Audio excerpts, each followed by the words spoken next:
E aí, tudo certo? Hoje a gente vai mergulhar num conceito que é a base para qualquer pessoa que trabalha com arranjo, a técnica de voz em bloco. Pensa nela como alicerce, sabe? Aquela fundação que a gente precisa ter bem sólida antes de começar a explorar um mundo bem mais complexo do arranjo linear. Para começar, uma pergunta para a gente pensar junto. Na hora de criar, de arranjar, como é que o pensamento flui? É mais vertical, empilhando notas como se fossem blocos de montar? Ou é mais horizontal, pensando em linhas melódicas que vão conversando umas com as outras? Essa diferença, gente, é a chave de tudo que a gente vai ver hoje. Beleza, então vamos fundo nisso. Basicamente, nossa análise se divide nessas duas abordagens. Uma olha para a foto do momento, para o acorde, para a sonoridade vertical. A outra já está pensando no filme, na condução das vozes, na melodia que cada parte está fazendo. É aquela história, né? Para se tornar mestre em tecer essas linhas independentes, que é a essência do arranjo linear, primeiro tem que ser muito bom na ciência de empilhar as notas de um jeito que funcione, que soe bem. E essas estruturas sólidas são os tais dos blocos. É neles que a gente vai focar agora. Então vamos definir o que exatamente o material de referência chama de arranjo em bloco. É importante entender que não estamos falando de harmonia ou contraponto de forma geral, não.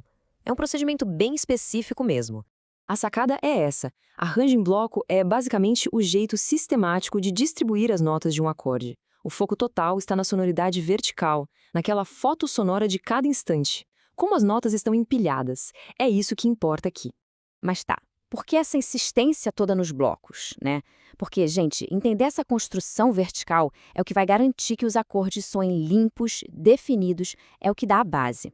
Para ficar mais claro, vamos para um primeiro exemplo didático. Imagina só um coral com 4 vozes. Numa textura em bloco, todas as vozes cantam exatamente no mesmo ritmo, travadinhas. Parece um único instrumento, só que mais grosso, mais denso. Cada sílaba, cada nota, tudo alinhado. É um bloco de som se movendo para cima e para baixo. Certo, mas e aí, como a gente garante essa tal clareza? A ferramenta principal que o texto apresenta é uma sigla, LGI, que significa Limites Graves dos Intervalos. Pensa nisso como se fosse um manual de boas práticas para evitar que os acordes fiquem embolados com aquele som meio sujo, principalmente nos graves. E aqui vai o nosso primeiro ponto para reflexão. Pensa aí, como é que um arranjador faz para um acorde lá no grave não perder a definição, não virar uma bola de som sem identidade? A resposta, claro, tem a ver com o que a gente acabou de falar. Olha aí a solução, essa tabela de LGI, que não saiu do nada, mas sim da experiência prática de muitos arranjadores, é o nosso guia.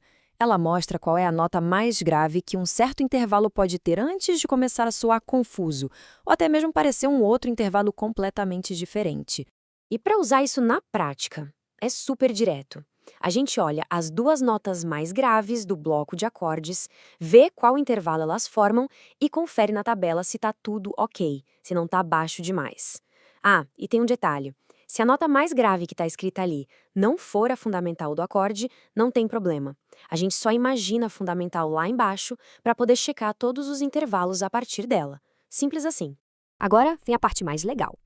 Como quase toda regra em música, a do LGI não é de ferro. Existem momentos e contextos específicos em que a gente pode e até deve ignorar essa recomendação. Vamos ver quais são? Esse comparativo aqui é perfeito para entender. Olha só, na esquerda a gente tem um acorde dominante alterado.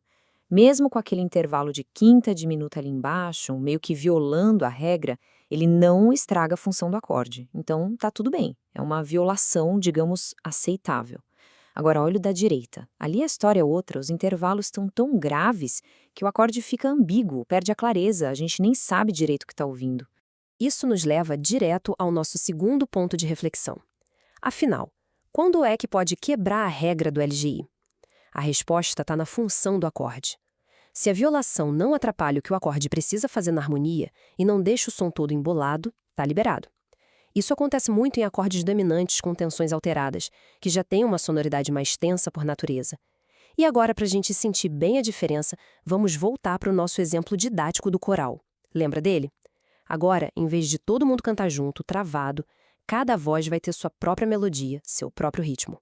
A soprano canta uma coisa, a contralto responde com outra, o tenor faz um contraponto ali no meio e o baixo segue seu próprio caminho. Deixou de ser um bloco, virou uma conversa, um tecido de linhas horizontais.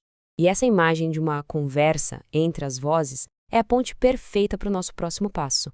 Porque uma vez que a gente entende bem essa construção vertical, essa lógica dos blocos, A grande lição é a seguinte: ter um domínio sólido da construção vertical dos acordes e, principalmente, da clareza acústica usando ferramentas como o LGI é o ponto de partida. Não é uma limitação, é o contrário. É o que dá a base, a segurança, para a gente poder aí sim explorar a arte de conduzir as vozes de forma horizontal. Em outras palavras, dominar os blocos é o que nos dá a liberdade para poder desenhar com as linhas.